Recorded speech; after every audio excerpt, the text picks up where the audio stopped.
So this is project assignment number 1.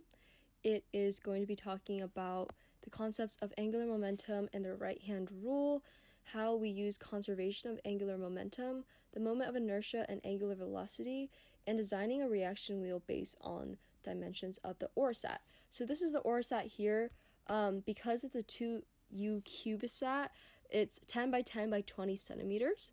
We know that it's 7 kilograms. So this project is asking us to calculate some things about this satellite, but also having us design a wheel that fits inside of the satellite for it to rotate in a certain way, as you may know.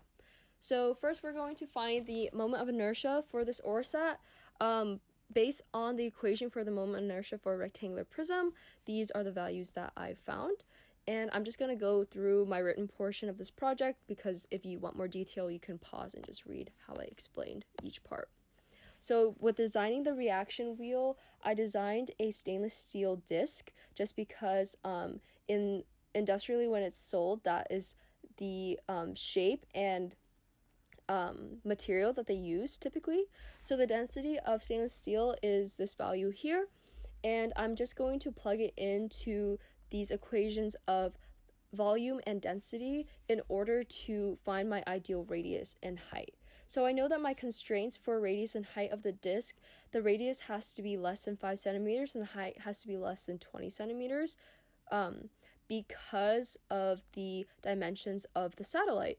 So what I did was just assume that the mass was 3.5 kilograms because it's about half of the total mass of the satellite, so it's not too heavy that it will weigh it down, but also it's not too light that it won't make a difference and create that angular momentum that creates the torque that we want. So with that, I found my ideal heights and radius here, as you can see, and with plugging in the mass and radius that I just made up and designed, this would be the moment of inertia of the disk. And so the next part is calculating the maneuver of the satellite going from rest to moving 90 degrees about the x-axis in 45 seconds and then coming back to a rest. So the first question is, what plane do we want this wheel to rotate in, right?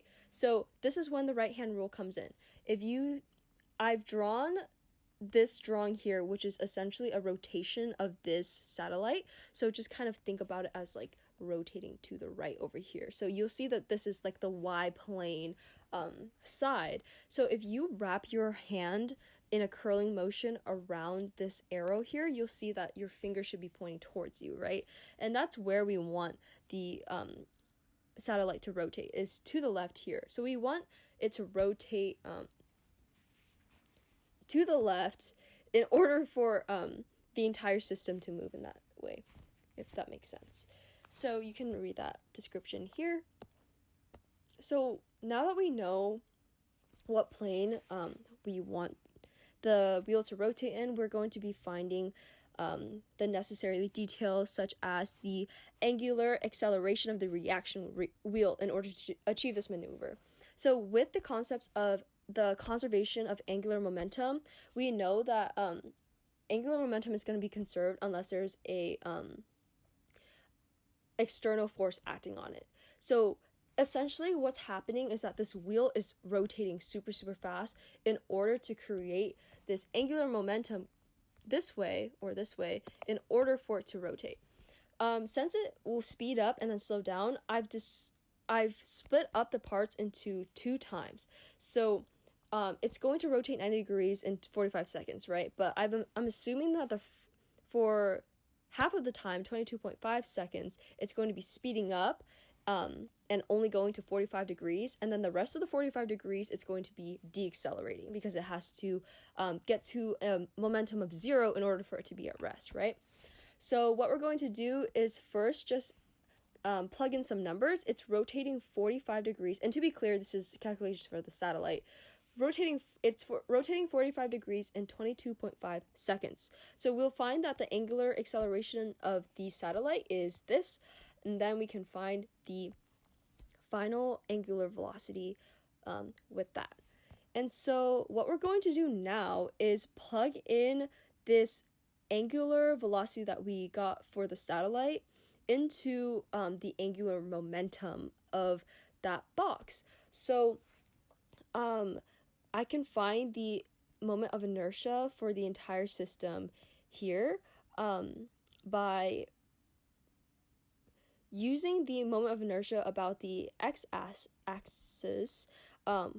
Actually, let's just say y, because we're rotating about the y-axis. And that would be our I, and then our W, we can use this value up here. So we'll see that the angular momentum of the system is of that. But your first question should be, where the heck does this momentum come from? Again, the momentum comes from the wheel. So when we can plug this angular momentum into another angular momentum equation here, but this is in respect of the wheel. So isolating some variables, we'll find that the velocity would be 5.35 radians per second. And then I'm assuming that it's going to take 2 seconds for that wheel to get to that angular velocity, just because if it takes too long, then it's going to tip the satellite over at an angle that we don't desire. So we'll see that the angular acceleration of the wheel to get to that is 2.67 radians per second. And so here's the text if you want more information on that. But then the L2 is kind of like the second part of the problem, the second 22.5 seconds. And what we're going to do is just make that negative, because we know that angular momentum is going to be conserved. So if it's spinning the other way, it's just going to be a negative momentum. Then we can use this equation to find the angular velocity of when that happens, which we see the value is here. And then if we want the wheel to start spinning in the other direction, I'm also going to give it 2 seconds here in order for it to slow down. So this is why we get the angular acceleration as that. And if we just graph this out, you'll see that this is what I'm trying to represent. So in the first 2 seconds, it's going to go from rest to this about like 5 radians per second. There's not going to be any acceleration because we want like a constant momentum, right? In order for the satellite to rotate in a way that like it's not like speeding up or slowing down. And then it's going to decelerate into the other direction, so a negative angular velocity. So that now imagine the wheel spinning the other way in order for it to slow back down. So we're trying to slow down the momentum. And then at 45 seconds, it should be at rest. And here we are just plugging in torque and angular velocity in order to find power. So power is just torque times angular velocity. Torque is the change in angular momentum over the change in time, which we know both values of. So we just end up with negative 4.93 joules. Thanks for listening. Good luck on everything.